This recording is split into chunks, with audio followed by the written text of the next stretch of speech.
Buenos días, estimada y estimados asistentes.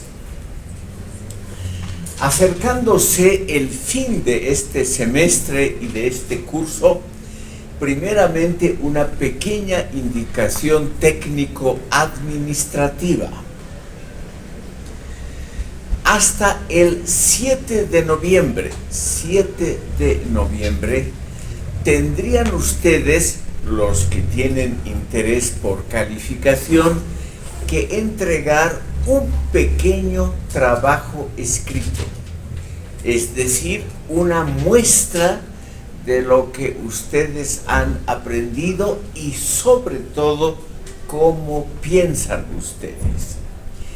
Este pequeño trabajo escrito debe tener un máximo de longitud de 5 páginas.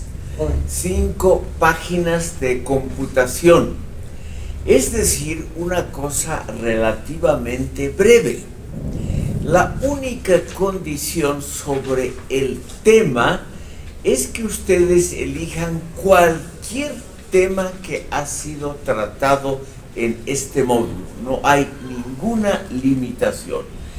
Cualquier tema tratado y ustedes lo analizan de acuerdo a su opinión.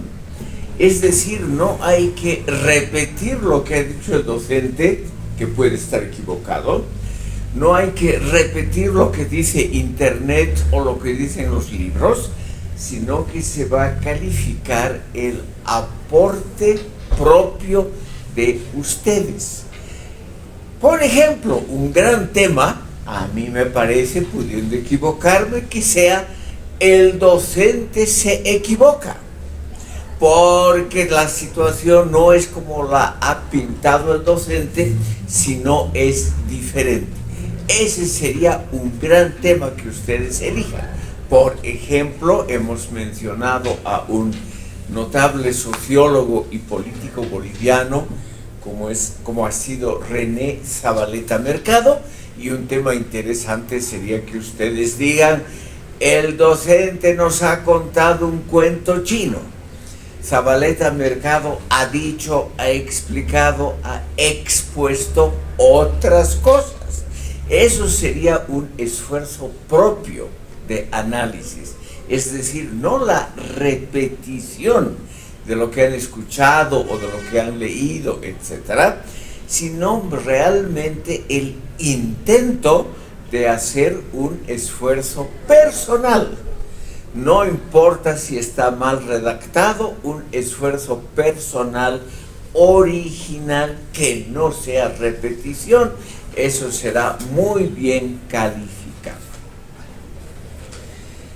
Lamentablemente no ha habido mucha participación de los oyentes, por lo tanto no podemos saber si ustedes han participado oralmente. Ese criterio de calificación lo tenemos que dejar a un lado. El último criterio, que es solamente un criterio marginal secundario, es la asistencia de ustedes por medio de la lista que ustedes firman en cada sesión. Esto es todo, estimados alumnos. Recuerden, estamos acercándonos al fin de este semestre y no estaría mal que ustedes entreguen ese trabajito hasta el día 7 de noviembre. El trabajo lo pueden entregar por vía impresa a mí personalmente, o también lo pueden mandar por vía electrónica al WhatsApp de este curso, que me imagino que todos están de alguna manera conectados a ese WhatsApp. Si no me avisan, se los puede conectar muy fácilmente. O también, si quieren por vía electrónica, pueden mandármelo a mi dirección privada, que les voy a anotar ahora mismo. Todo en minúsculas.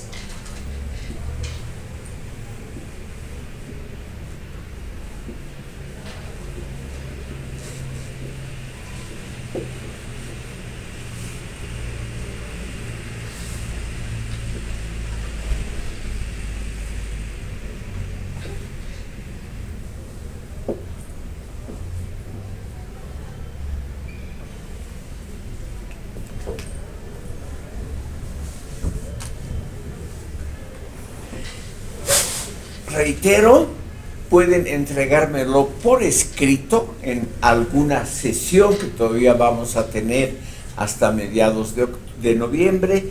Pueden entregarla también por vía electrónica al WhatsApp o también a mi dirección electrónica, que aquí está indicada, son todas minúsculas aquí en la pizarra.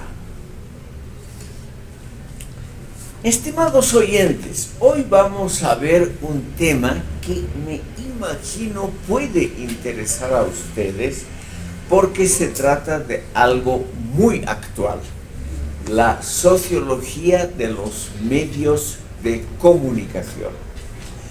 Seguramente ustedes, chicas y chicos contemporáneos, están conectados a varias redes electrónicas. Y en esas redes electrónicas obviamente se hace información. Y esa información se la recibe y uno va generalmente asimilando, pero al mismo tiempo modificando la información. Y eso ha sido así por otros medios desde que existe la humanidad. Durante milenios, estimado público, la comunicación ha sido solamente por vía oral. La humanidad tiene por lo menos unos 2 millones de años de existencia. Y los medios modernos escritos, como por ejemplo periódicos, revistas, etcétera, esos medios relativamente modernos, para no hablar de los electrónicos, solamente han existido en los últimos 300 o 350 años. O sea, en la larga historia de la humanidad de 2 millones y medio de años, lo que hay de medios escritos o formales es muy reducido.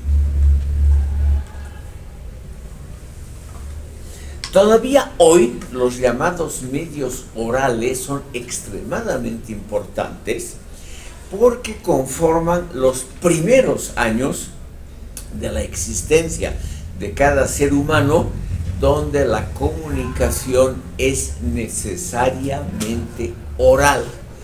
El niño pequeño no puede escribir, no puede comprender todavía qué son signos en una pantalla, por lo menos en sus primeros meses, que son formativos, son muy importantes para el desarrollo de la personalidad.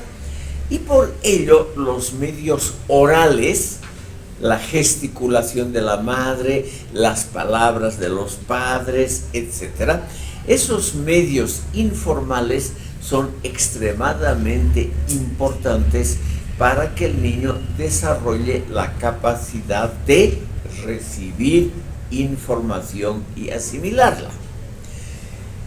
Como eso no tiene mucha importancia para la sociología, vamos a pasar directamente, estimado público, a los medios formales. Y esos medios formales, los primeros que se han inventado son los periódicos. La palabra ya lo dice, es algo que aparece cada cierto periodo. Un periódico es una revista, un cotidiano, un diario, que todavía hay en forma impresa, que va apareciendo en intervalos prefijados de antemano, por ejemplo, diariamente. Por eso en todo el mundo muchos periódicos se llaman El Diario, como todavía existe aquí uno en La Paz. Aparte del diario, del periódico cotidiano, existen también las revistas, que hoy han caído en la importancia que tenían, por ejemplo, en décadas anteriores. En décadas anteriores, todavía por ejemplo durante el siglo XX, habían en Bolivia y en todo el mundo importantes revistas semanales, mensuales, algunas ilustradas, algunas más culturales que otras, algunas más dedicadas a la farándula, otras menos, una enorme variedad de productos impresos que ahora han sido rápidamente suplantados por los medios contemporáneos electrónicos. En primer lugar está la televisión, que ahora también ha decaído en importancia con respecto a las redes sociales. Me imagino, pudiendo equivocarme fácilmente, que ustedes a lo largo del día consultan varias veces las redes sociales de amistad, Facebook, informaciones, de todo un poco. Y esas redes llamadas sociales, porque tienen que ver con el conjunto de la sociedad, se han convertido hoy en el medio más importante de comunicación y también de intercomunicación, es decir, de llevar y recibir mensajes que uno manda y que uno recibe de otras personas. Desde épocas muy elementales, estimado público, ha habido, bajo la condición oral, o sea, de boca a boca, el mismo tipo de comunicación. Una gran parte, la mayor parte de la historia de la humanidad, los seres humanos nos hemos servido de medios como la voz humana o algo similar. Por ejemplo, les quiero dar solamente un ejemplo clásico. En el mundo musulmán existen unas instituciones, unas torres muy delgadas en cada mezquita, en cada templo de ellos, de los musulmanes. A esa torre, a esa realmente construcción muy interesante, sube una persona y de viva voz, en esa época no habían altoparlantes, no había los medios de difusión eléctrica que ahora tenemos, de viva voz llamaba a la oración o comunicaba cosas importantes, o también alababa a Dios, o también fustigaba a los pecadores. Es decir, ya pueden imaginarse ustedes que esa especie de comunicación estrictamente oral era muy apreciada, porque así la gente, en primer lugar, era recordada cuáles son sus obligaciones del culto religioso, pero al mismo tiempo se enteraban de alguna cosa importante. En tiempos de guerra, el enemigo viene, el enemigo está cerca, hay que huir o hay que defender la ciudad. En fin, miles de posibles mensajes que durante siglos, aún hoy en el mundo islámico, donde está prohibido el uso, por ejemplo, de campanas, entonces la transmisión todavía sigue siendo oral. Hay que comprender, estimado público, que en buena parte del mundo todavía hay un porcentaje muy elevado de gente que no sabe leer ni escribir, y para ellos es indispensable esa comunicación oral, que también en el mundo islámico ha sido hoy en día en gran parte tomada a su cargo por la televisión, que es realmente durante los últimos 70 años el medio más efectivo, y como tiene no solo la palabra sino también la imagen, ha sido, hasta que aparezcan los medios modernos que ustedes tienen en sus celulares, la televisión ha sido realmente el medio de comunicación dominante. Estimado público, permítanme a ustedes mencionar un poquito de la historia de los medios de comunicación, porque ahí vamos a ver inmediatamente los dos fenómenos sociológicos interesantes. Voy a poner en otro color las consecuencias de los medios aquí.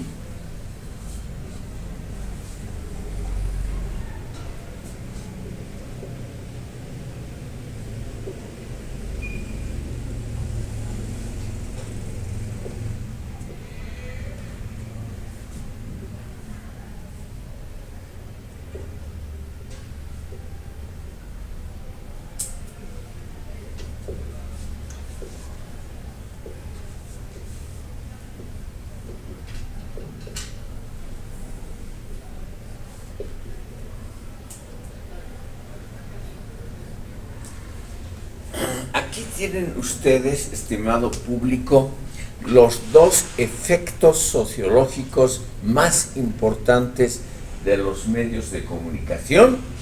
Uno, el que ya hemos mencionado, información, es decir, la transmisión de datos.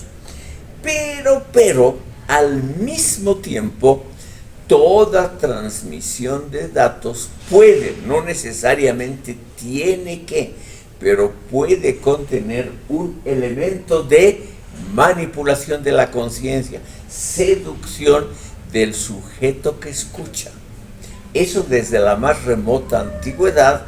La información no siempre es neutral, sino que la información puede contener el intento de conformar dentro de nosotros, los que recibimos la información, puede conformar el intento de manipular, seducir nuestra conciencia, lo que hace, por ejemplo, la propaganda comercial, pero también la propaganda política, la religiosa. Es decir, hay muchas formas de seducción y manipulación, y todas estas formas, estimado público, realmente son los grandes temas de la sociología actual. Permítanme, vamos a ver lentamente en forma histórica, que les mencione al más famoso de los sociólogos que han estudiado esta problemática. Es el alemán Jürgen Habermas, que todavía vive.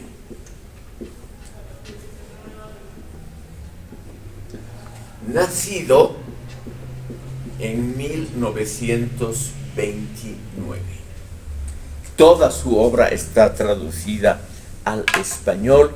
Ustedes pueden ver en internet, simplemente digitando el nombre, el apellido Habermas, van a encontrar más de 1 millón de entradas, y hay muchos resúmenes gratuitos de su obra. Es muy fácil enterarse de la producción de este notable sociólogo y filósofo. Todavía vive, al cumplir 90 años hace poco, todavía presentó su obra cumbre, que es justamente uno de los temas que vamos a tocar ahora, la relación de la religión en relación justamente a la información, a la seducción, es decir, a lo que los medios de comunicación transmiten, que nunca es del todo neutral, con excepciones.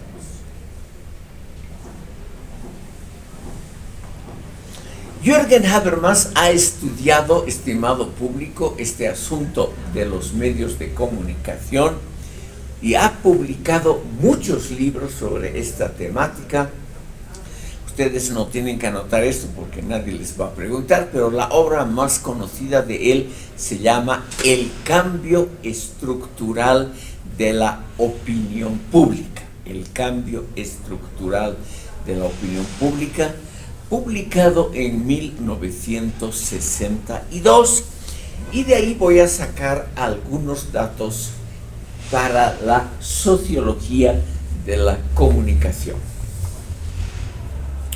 Lo más importante es, estimado público, comprender que las sociedades todas se han desarrollado a ritmos diferentes.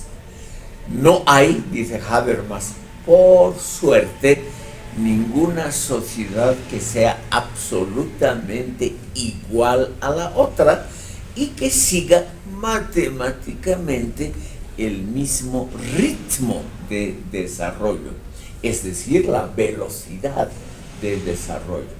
Unas avanzan primero y luego se estancan, como ha sido el caso absolutamente conocido de Grecia, que hoy y en los últimos siglos es una sociedad sin importancia para la cultura, pero que hace 2400 años tuvo ese florecimiento gigantesco de la filosofía y del saber, que influyó muchísimo sobre la cultura occidental y en el fondo sobre todas las culturas del mundo, pero que en los últimos largos tiempos Grecia realmente no ha producido nada más, ni en filosofía, ni en cultura en general, ni en política.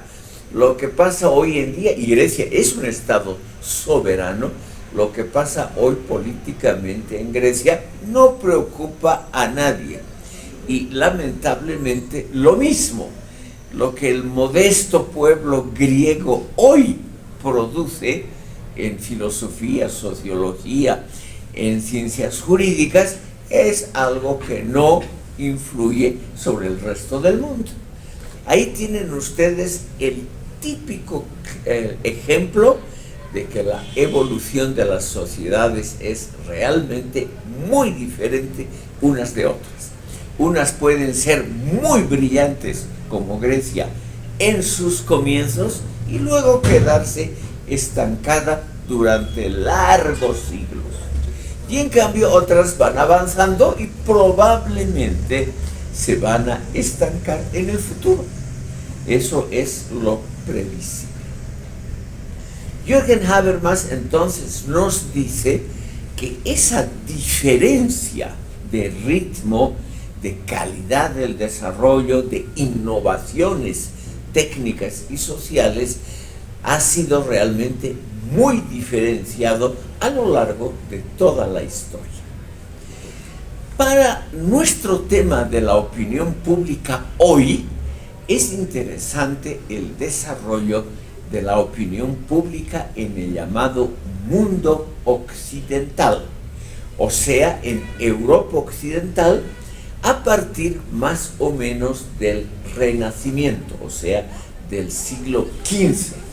A partir más o menos de 1450 en adelante, hubo en los países de Europa occidental, sobre todo Italia, Francia, Gran Bretaña y más tardíamente Alemania, hubo realmente una conjunción de inventos, seguidos estos inventos técnicos, como la imprenta, seguidos por dos instituciones que a ustedes les puede parecer sin importancia, pero que según Habermas, dos instituciones han ayudado, sin quererlo, a la formación de la opinión pública moderna.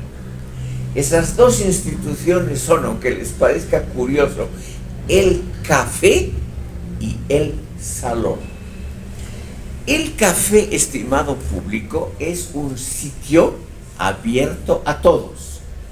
En el café generalmente no habían restricciones de ningún tipo. Cualquiera que podía pagarse una taza de café podía sentarse y simplemente escuchar o tomar parte en discusiones. Hoy en día se ha convertido el café, los pocos cafés de tertulia que quedan, se han convertido en sitios donde van la gente o solos o en grupos pequeños y no interactúan entre sí. Pero la historia del café, precisamente a partir del Renacimiento, es haber conformado una institución abierta al público, donde con un consumo mínimo uno podía escuchar y participar en grupos de discusión. Eso ya no hay más en los cafés, pero los cafés se han llamado también muy a menudo café de tertulia, porque servían precisamente para eso, para conversar. Los cafés, según Habermas, en la historia de la opinión pública, han tenido una importancia muy grande porque había un poquito más de libertad para hablar que, por ejemplo, en sitios como la universidad, donde todo estaba reglamentado, donde no había mucha comunicación entre las personas. Había solamente la comunicación unidireccional del docente con los alumnos. Pero el café, según Habermas, inicia el tipo de instituciones donde todos están más o menos en igual rango, aunque sea el más conversador, una persona en torno del cual se reúne una tertulia, pero generalmente en el café no habían estructuras claras de dominación y subordinación, sino que todos participaban más o menos en igualdad de condiciones. Y eso es lo que conforma una opinión pública diferente de la estatal, diferente de la propagada por instituciones muy fuertes como la Iglesia. Es decir, estimado público, el café ha ayudado, según este autor Habermas,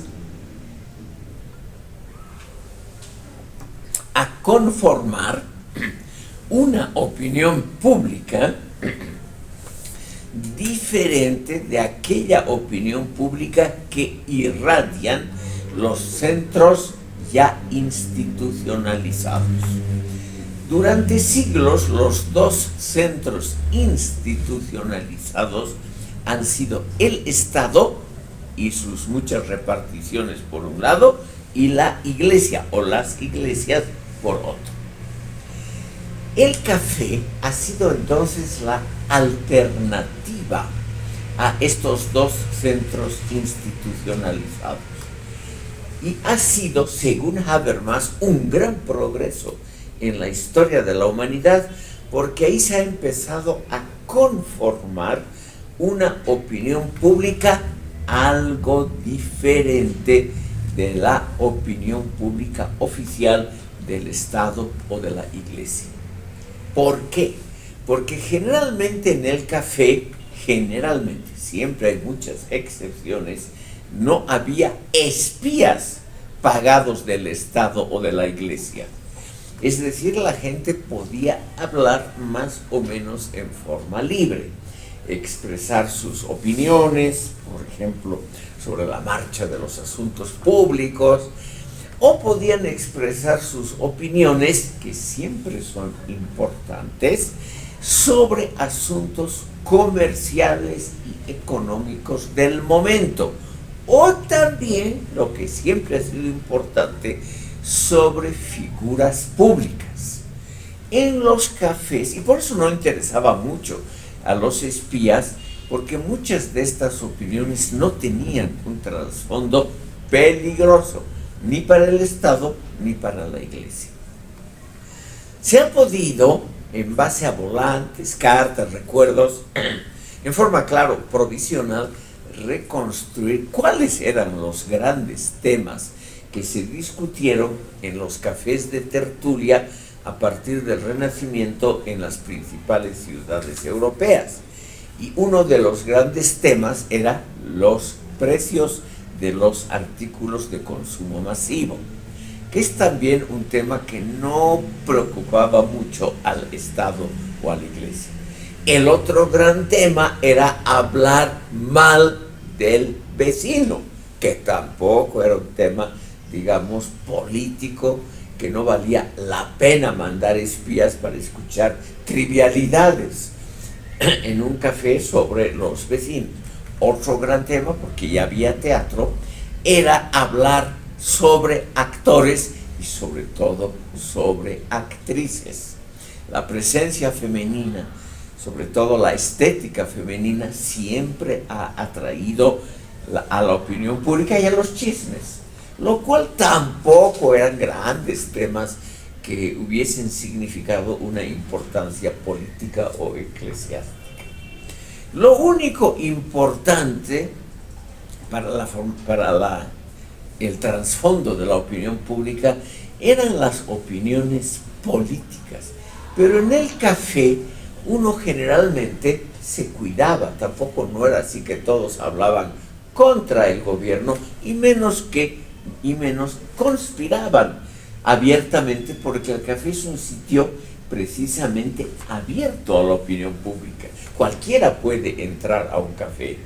Por lo tanto, la gente que quería realmente conspirar políticamente no lo hacía en un café.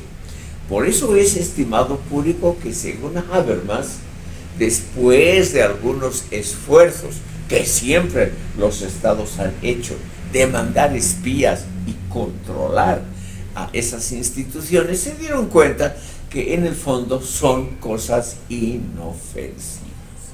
Lo ofensivo, lo que realmente va contra el gobierno, contra el régimen, contra la iglesia, es una parte absolutamente mínima de las conversaciones del café.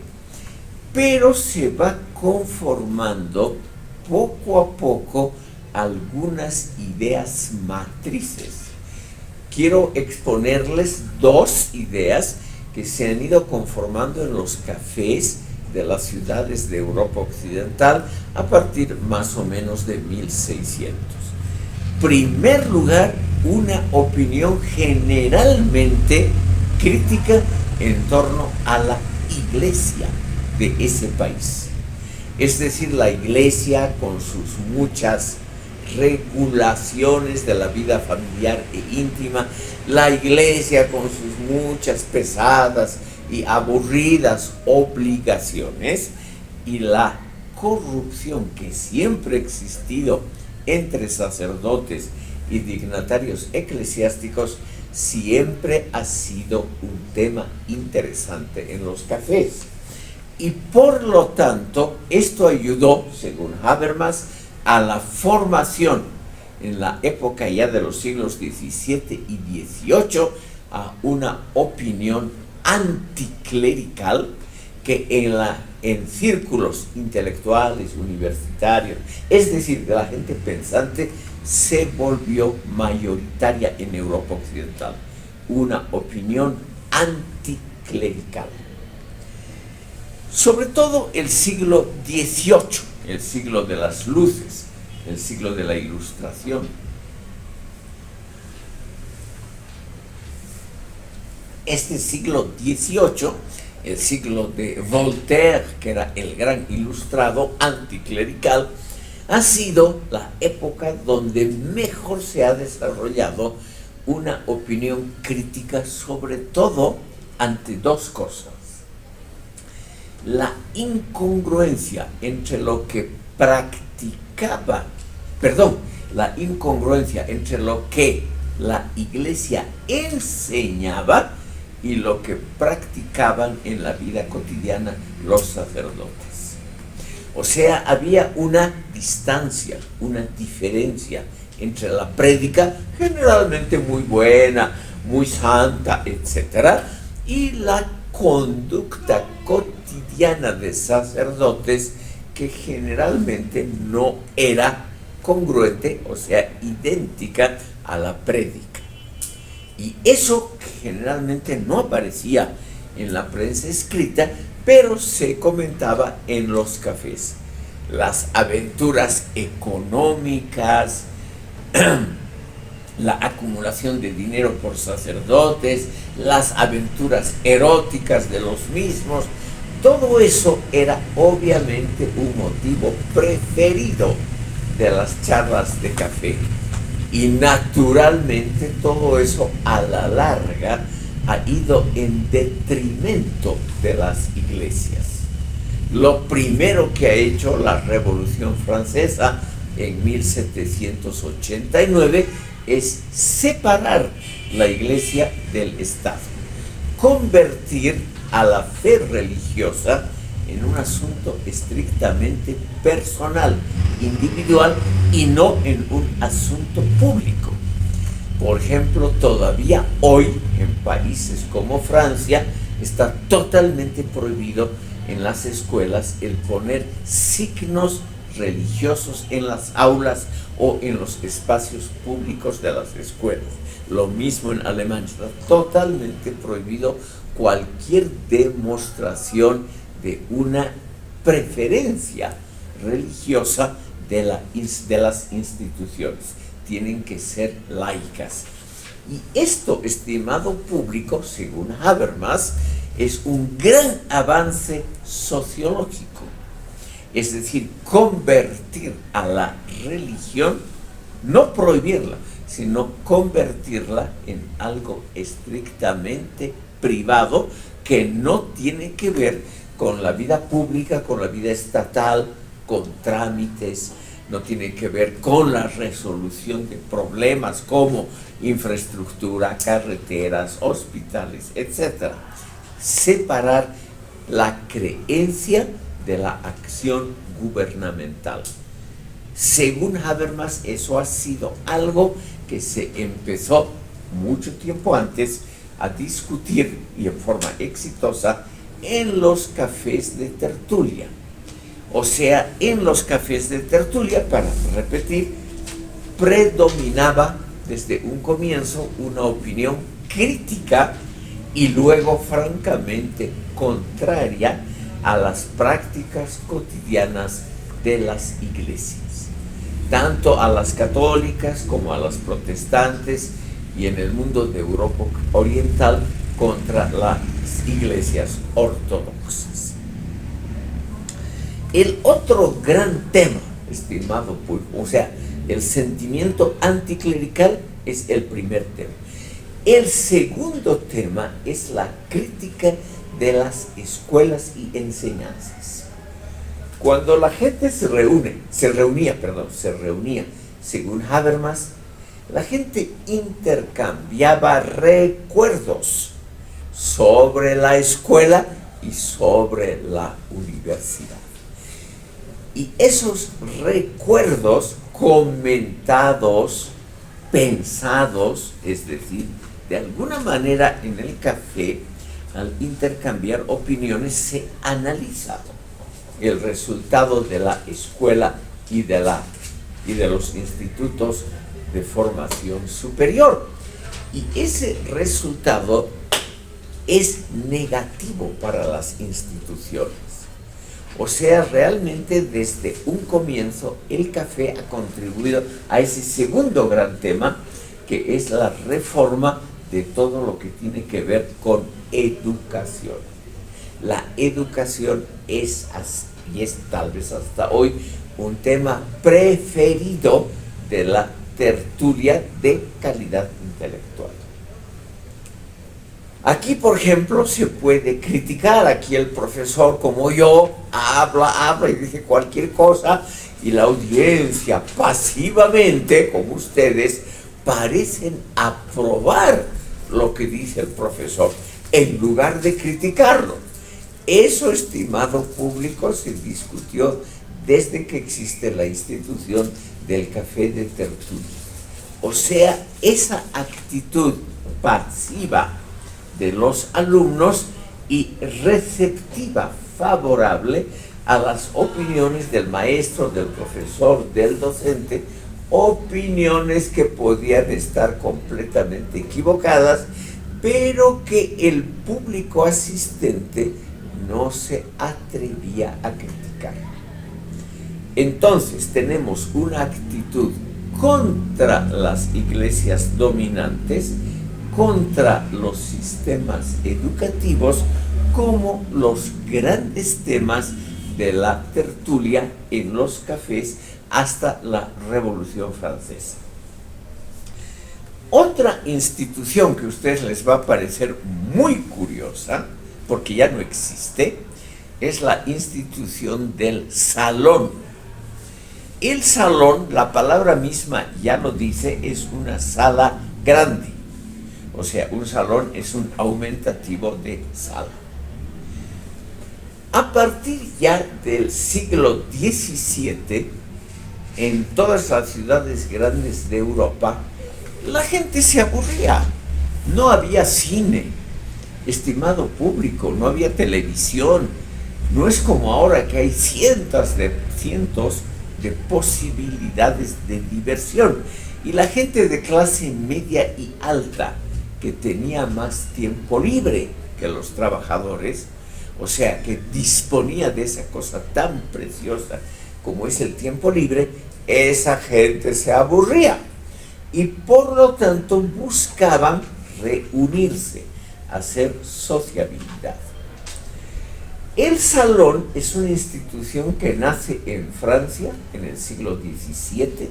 Son generalmente damas de la alta sociedad, muy ricas, que pueden mantener un salón o varios. Es un espacio muy grande, generalmente en un palacio de la nobleza, donde a la gente que asiste se le ofrece simultáneamente algo, bebidas, en los mejores salones se ofrecían comidas opulentas, todo gratuito y todo de acceso también libre. Es decir, cualquiera podía asistir a un salón. Los grandes salones de la alta sociedad francesa funcionaban en días fijos. Por ejemplo, la señora tal recibía en su salón de 6 de la tarde a 12 de la noche gratuitamente los días jueves.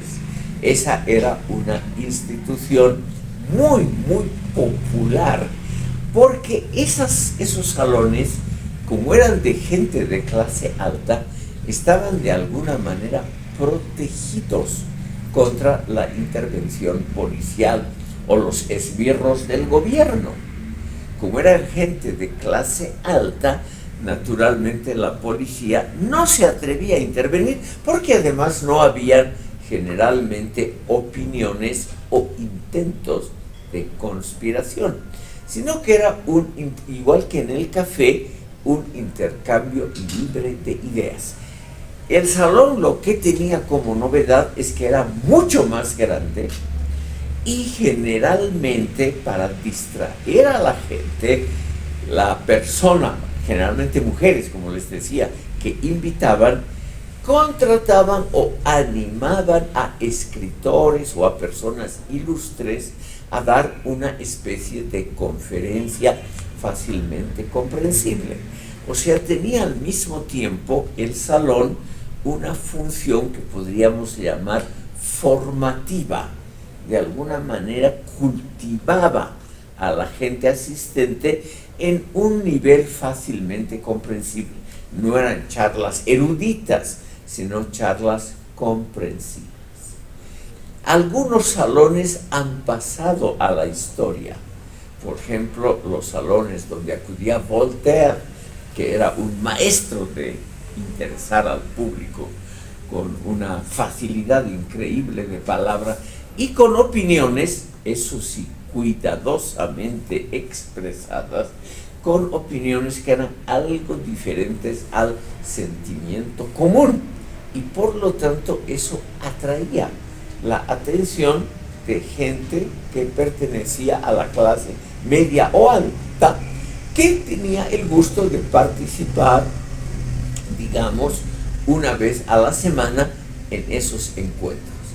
Y ahí, según Habermas, que ha estudiado detenidamente la formación de los salones, en esos salones que curiosamente pertenecían a la clase alta, se conformó hasta la Revolución Francesa una opinión relativamente democrática, contraria justamente a los privilegios sociales, lo cual no es raro que en un lugar privilegiado se conformen opiniones contrarias a los privilegios.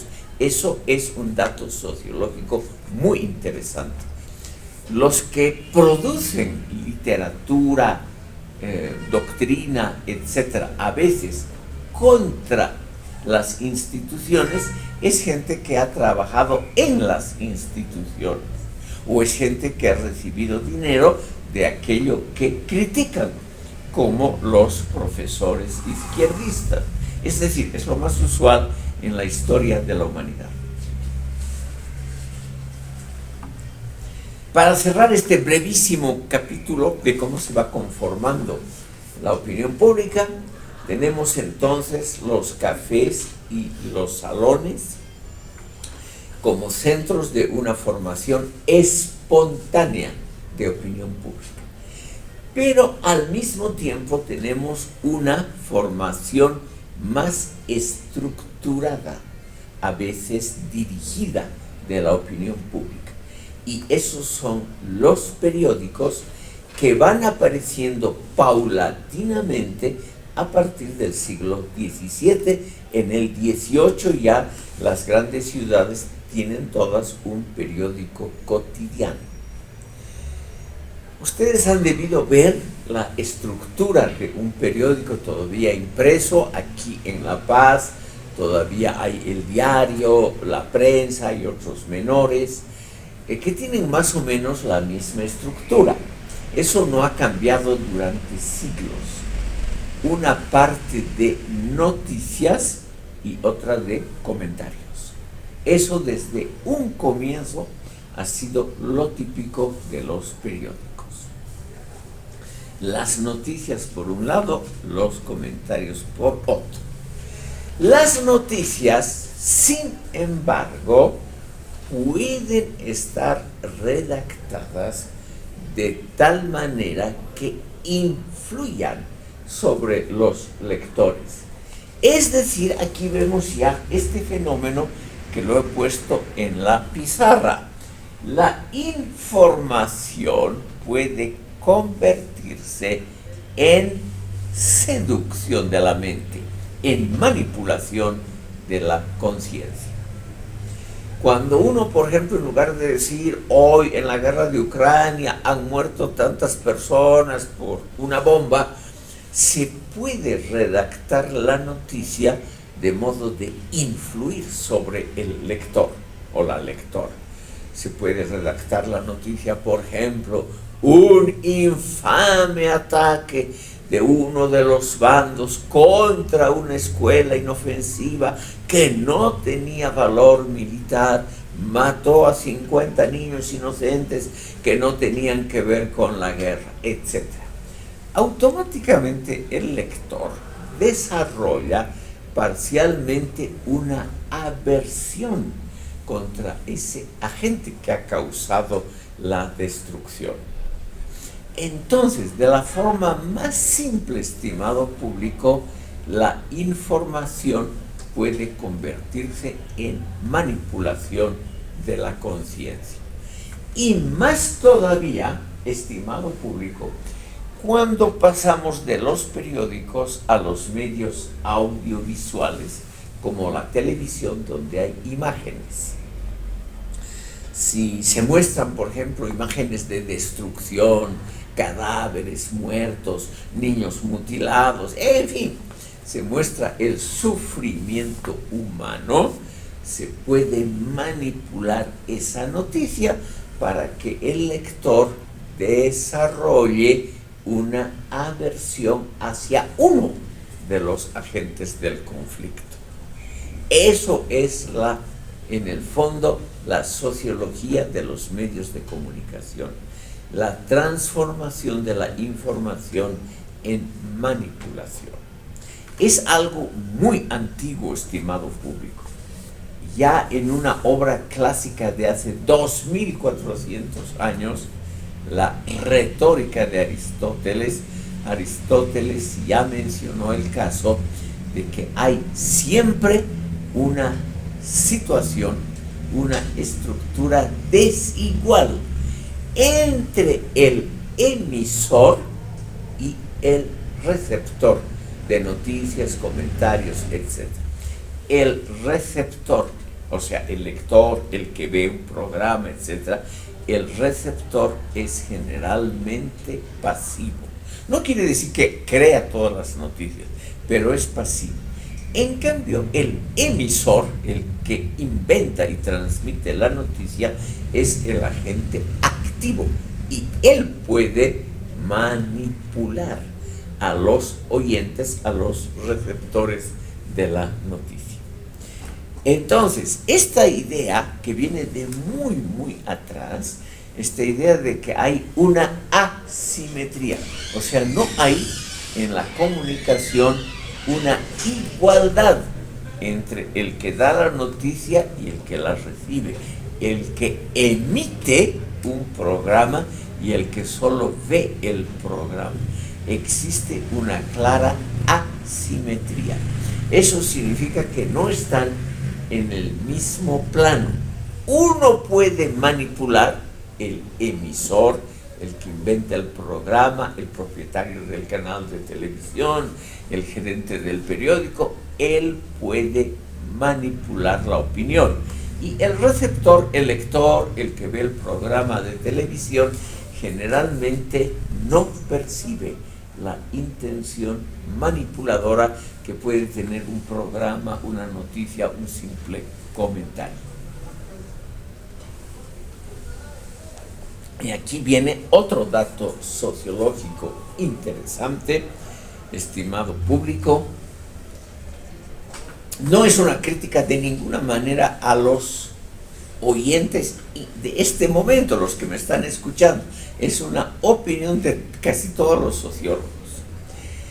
El receptor, el que solo ve noticias, el que recibe los programas, el que lee el periódico, tiene menos probabilidades de percibir el intento de manipulación. Porque todo intento, desde la más remota antigüedad, todo intento de manipular la opinión pública siempre está disimulado. Cuando, por ejemplo, alguien redacta, como les he contado, una noticia, en lugar de redactarla neutralmente, sin que el público note, el redactor puede incluir un elemento de manipulación de la conciencia. Por ejemplo, en lugar de decir, la bomba mató a 20 niños, basta que diga, la bomba mató a 20 niños inocentes, o sea, una sola palabra, y ya puede, de alguna manera, influir sobre el lector o el receptor de la noticia. 20 niños inocentes muertos es pues algo muy diferente a simplemente 20 muertos en una guerra. Es decir, se puede predisponer al público oyente, al público receptor, en una tendencia, en una corriente, en una línea política. Se lo puede influir fácilmente. Entonces, aquí vemos que desde Aristóteles, hace 2400 años, hasta Jürgen Habermas, que ha estudiado este fenómeno detalladamente, podemos ver, estimado público, que toda la red de informaciones, todas las redes sociales, en el fondo, todos los medios de comunicación pueden derivarse de información a manipulación. Ese es el núcleo de la sociología de la comunicación. O sea, la posibilidad de que toda información que parece neutral e inocente puede tener una intención manipuladora, seductora. Lo que se nota muy claramente en los avisos y en la propaganda comercial. La propaganda comercial apunta también a elementos subconscientes, es decir, que el receptor no nota inmediatamente. El ejemplo más elemental y uno de los más efectivos hasta hoy es vender productos acompañados de imágenes que no tienen que ver con el producto, pero que instan a la conciencia a ver el producto en forma positiva. Por ejemplo, un vendedor de autos o una empresa que vende coches muestra los últimos modelos acompañados de modelos femeninos, o sea, acompañados de chicas guapas con poca ropa. Automáticamente, no solo entre los varones, también entre las mujeres, la atención es mayor. Eso se ha comprobado en miles de estudios. La atención es mayor a un aviso que solo, o una imagen que solo tenga el producto que se quiera vender. Por ejemplo, el coche o una lata de pintura. Si hay una mujer guapa con poca ropa al lado, automáticamente, medible en tiempo, la atención es más amplia de parte del que ve la imagen. Y eso despierta en el subconsciente, despierta un intento muy claro de recordar lo agradable.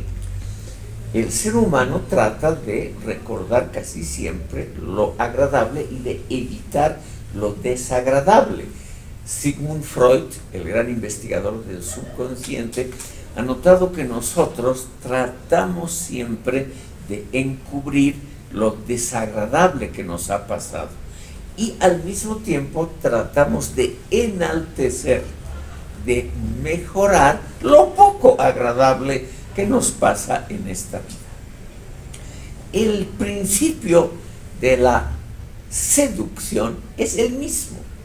O sea, se seduce al posible comprador, al que lee la noticia, etc., al posible votante político, se los seduce con cosas agradables.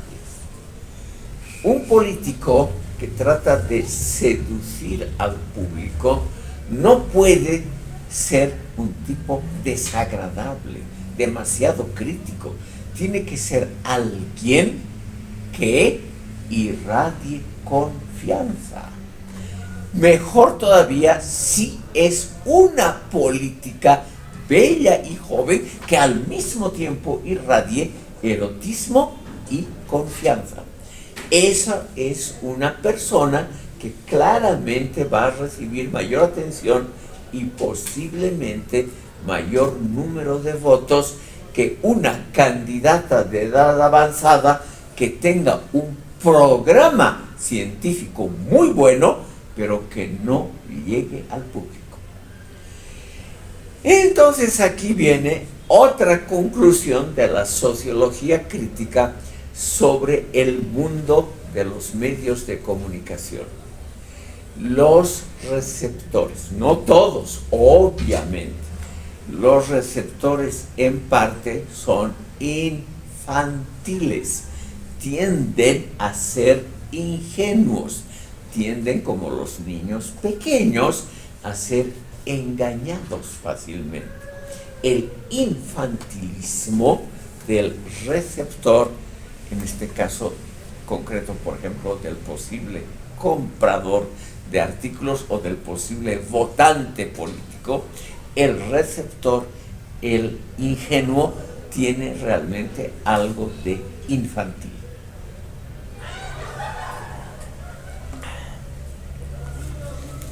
¿Cómo tiene que ser una propaganda exitosa? Eso es lo que estudia en parte la sociología aplicada a los medios de comunicación. La información tiene que ser sobre todo breve. A la gente le disgusta lo largo. ¿Por qué ha tenido tanto éxito, estimado público, TikTok, la red X, etcétera? O los cortos en internet? Cuanto más breve un mensaje, la gente tiende a darle un poquito de mayor atención. La gente sabe que el tiempo es irreversible, que el tiempo es lo más valioso que hay. Instintivamente, todos nosotros tendemos a preocuparnos un poquito más de mensajes cortos que no significan una pérdida de tiempo. Por lo tanto, la brevedad del mensaje es un factor siempre positivo. Eso cae bien, significa que el receptor no pierde tiempo. Entonces, el éxito gigantesco en las redes sociales de cuestiones breves, cortas, sucintas, realmente se ha podido comprobar que es enorme. Entonces, si ustedes se dedican, estimado público, alguna vez a la política y tienen que lanzar mensajes para aumentar su posible caudal de aficionados, de votantes, de gente que los va a apoyar, lo mejor son mensajes cortos y contundentes que no signifiquen una pérdida de tiempo. El mensaje tiene que tener siempre algo positivo. Obviamente hay grandes personajes políticos, grandes, voy a dar el ejemplo más conocido, que han tenido éxito con lo contrario, pero son las excepciones. Cuando estalló la Segunda Guerra Mundial, y en los primeros tiempos parecía que Alemania y sus aliados iban a ganar esa Segunda Guerra Mundial, en los primeros meses Alemania, casi sin resistencia, ocupó Holanda, Bélgica, Luxemburgo, Francia, los países escandinavos con excepción de Suecia, etc. Pareció que Alemania iba realmente a ganar esa guerra. Entonces, en la Gran Bretaña, ya iniciada la guerra se inició en 1939, en mayo de 1940, hubo un cambio en el gobierno británico, el único que resistió los primeros años sin ayuda de Estados Unidos y solitos ante el peligro nazi cuando Francia ya había sido ocupada. Y ese gobernante nuevo que asumió el cargo de primer ministro en 1940, Sir Winston Churchill, él no prometió nada positivo. Él tuvo éxito con un programa absolutamente sincero donde le dijo a la nación: yo solo propongo lágrimas y dolor, no propongo absolutamente nada más. Y esa sinceridad, él no prometió la victoria inmediata, él no prometió la resistencia hasta el último hombre contra los malos nazis, nada de eso. Él dijo que él simplemente iba a administrar el dolor y el sufrimiento que causaba la guerra, nada más. Esa sinceridad le ganó un gran apoyo del pueblo británico. Pero esas son, estimado público, excepciones.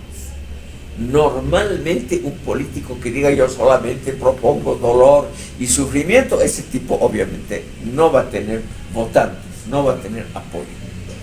Generalmente es lo mismo que vender productos, y ese es otro de los resultados centrales de la sociología de los medios de comunicación. El punto central, estimado público, es para nosotros un poquito decepcionante, pero ha resultado ser algo constatable en la vida empírica, por lo tanto algo verdadero. La política se parece cada vez más a la propaganda comercial.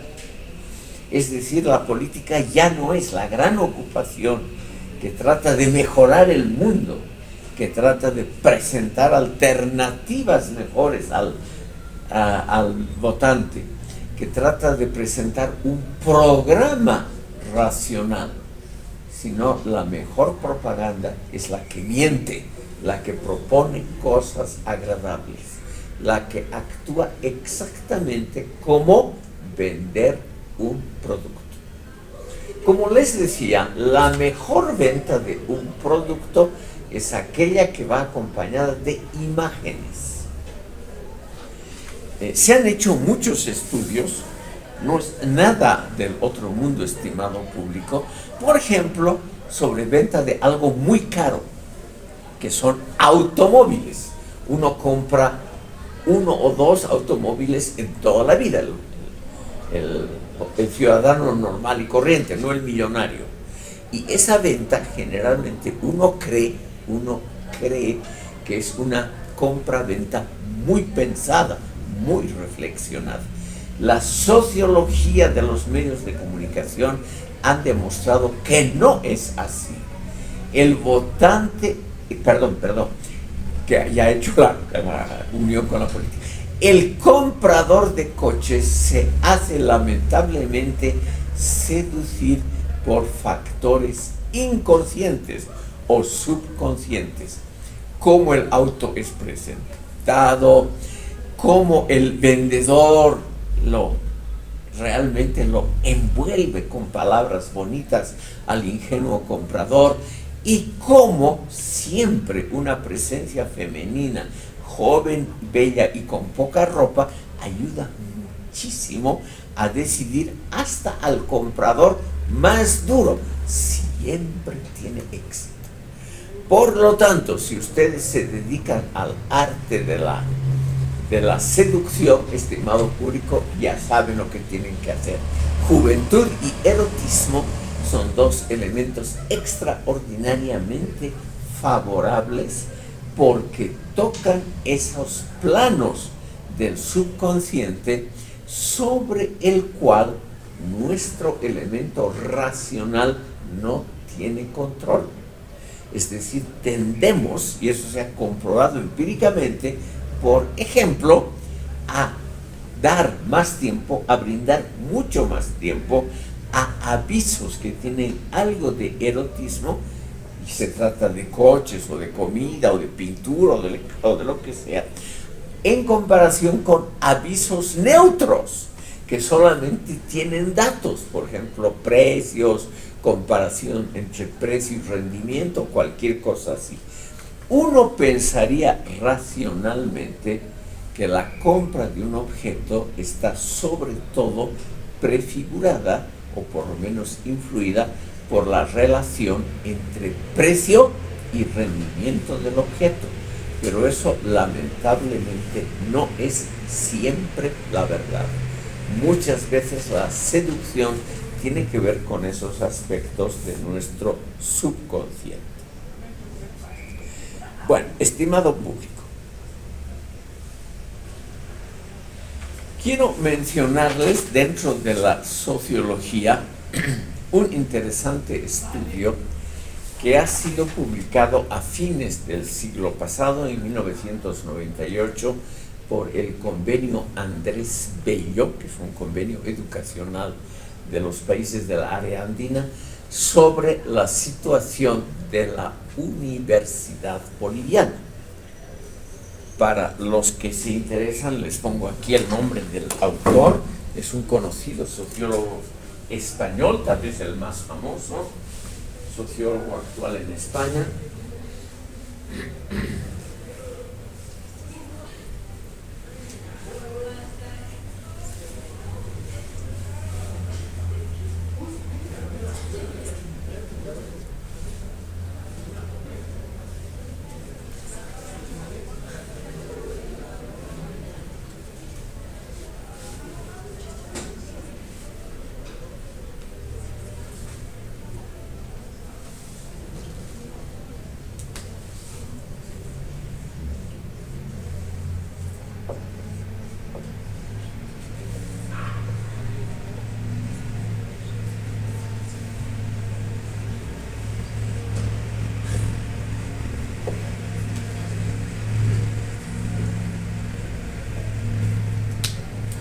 Emilio Lamo de Espinosa se llama probablemente el sociólogo español más famoso actual, y hace veintitantos años él, contratado por el Comité Ejecutivo de la Universidad Boliviana, CU, realizó con su equipo un amplio estudio precisamente sobre ustedes, sobre la situación de la Universidad Pública Boliviana. Permítanme que les mencione dos o tres resultados sociológicos de esa investigación para que vean ustedes simplemente lo que se hace en el campo práctico de la sociología de la opinión pública. El informe fue publicado como libro con el título La Universidad Pública Boliviana y inmediatamente tuvo un rechazo muy grande en las universidades bolivianas, porque los resultados no fueron lo que esperaba el Comité Ejecutivo de la Universidad Boliviana. Fueron resultados críticos que disgustaron lamentablemente ya habían pagado el honorario por el libro. Son resultados que disgustaron al CEUP de entonces, de eso hace 26 años, pero no creo que haya cambiado mucho la situación.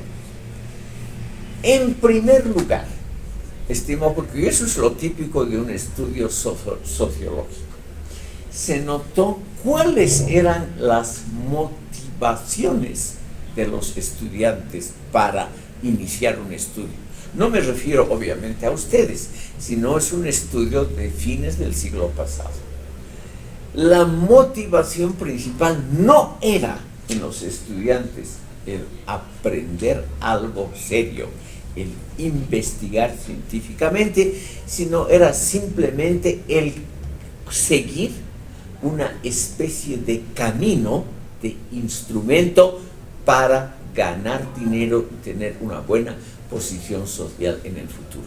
O sea, era una intención claramente utilitarista, materialista, lo que incitaba a la mayoría, obviamente no a todos, lo que incitaba a la mayoría de los estudiantes a elegir una carrera.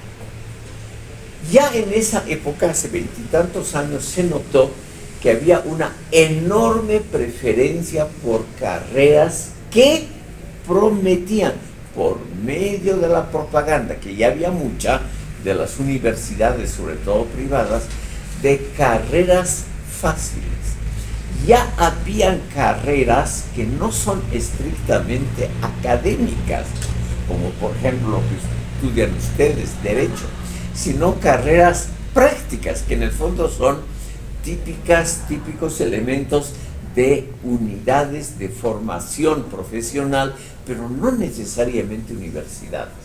Pero ya hace 20 años las universidades empezaron a tener cursos y carreras muy populares de fácil estudio. Por ejemplo, turismo, diseño gráfico, gastronomía, etc.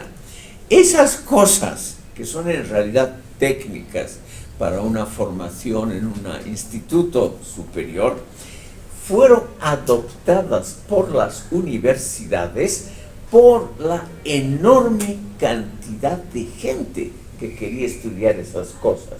O sea, ya hace 20 y tantos años se notó, estimado público, que gastronomía, diseño gráfico, turismo, cualquier cosa técnica así, era mucho más apetecible que un estudio científico.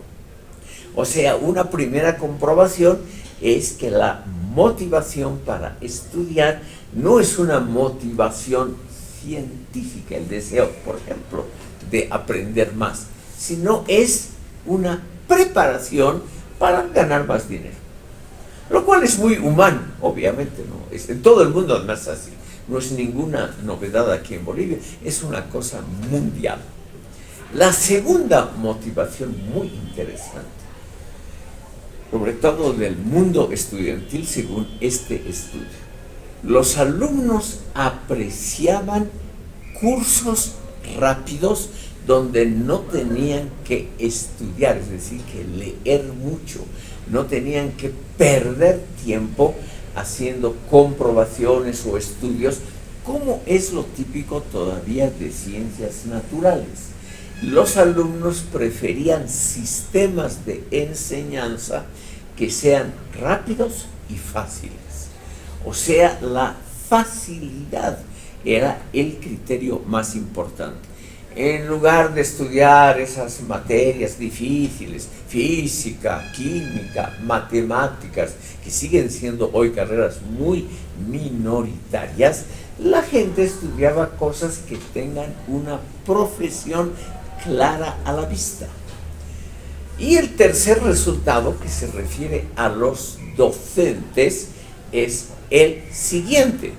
Los docentes también preferían enseñar materias simples y fáciles, cosas que se podrían transmitir a los alumnos como una receta médica o como un instructivo para manejar una máquina.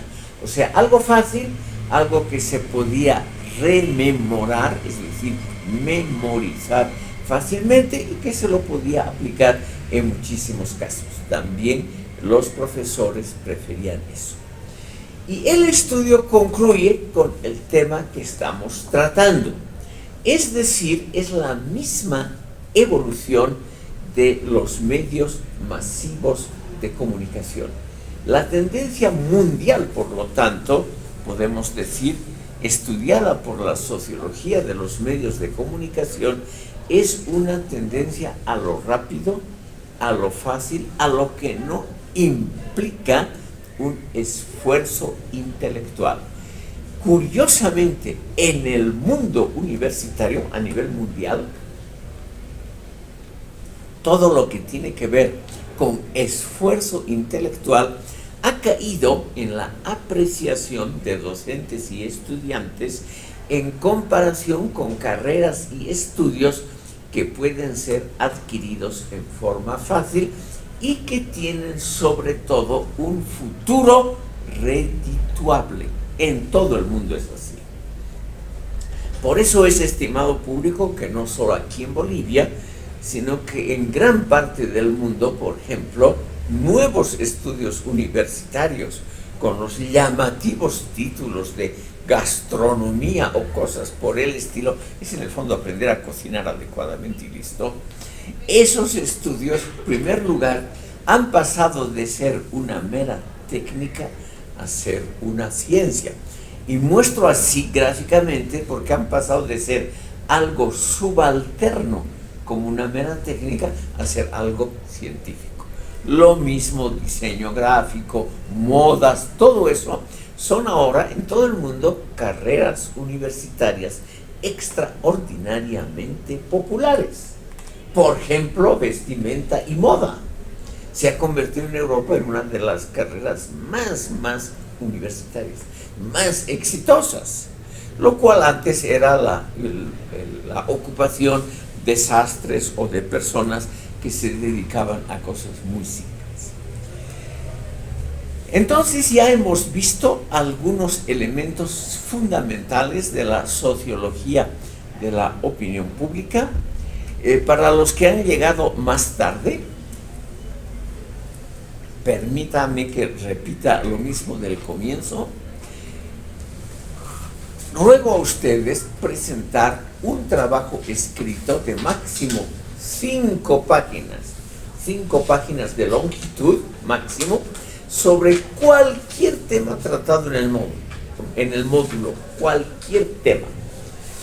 Lo que se va a valorar sobre todo es el aporte individual de ustedes. O sea, no tengan ustedes miedo de dar su opinión, es lo que mejor se va a valorar. No repetir lo que dice internet, lo que dice un diccionario, lo que dice un libro, lo que ha dicho el docente. No repetir, porque evidentemente la Universidad Boliviana, como casi todas las del mundo, ha tenido una fuerte implantación de lo que se llama el estudio memorístico. Y eso, estimado público, es lo que lentamente hay que evitar. La repetición de algo de memoria tiene sus ventajas, ¿quién lo va a negar? Pero no sirve para mejorar la situación de la ciencia en un país. Lo memorístico sirve para reiterar algo ya conocido, pero nunca para conocer algo nuevo. Por lo tanto, yo voy a apreciar mucho, a pesar de que esté mal redactado, si ustedes ponen en el texto sus opiniones estrictamente personales. Como les decía al comienzo, a mí me parece un tema interesante y hasta divertido que ustedes en su pequeño trabajo, por ejemplo, una posibilidad, un tema posible es criticarme a mí. Ustedes pueden decir, el docente repetía lugares comunes, era aburridísimo, etcétera, etcétera, con algún argumento, obviamente. Eso va a ser bien apreciado. Bueno, por hoy hemos terminado. Gracias, estimado público, por escucharme. Aquí está mi dirección electrónica. Para el 7 de noviembre debería estar el trabajo listo. Ustedes pueden entregarlo personalmente impreso o mandármelo al correo electrónico o mandarlo también al WhatsApp del grupo. El único inconveniente en el WhatsApp es que los otros pueden leer lo que ustedes han escrito. En cambio, esto por vía electrónica o impreso es simplemente mucho más privado y más confidencial. Yo no voy a comunicar a nadie lo que han escrito los otros. Gracias por escucharme hoy.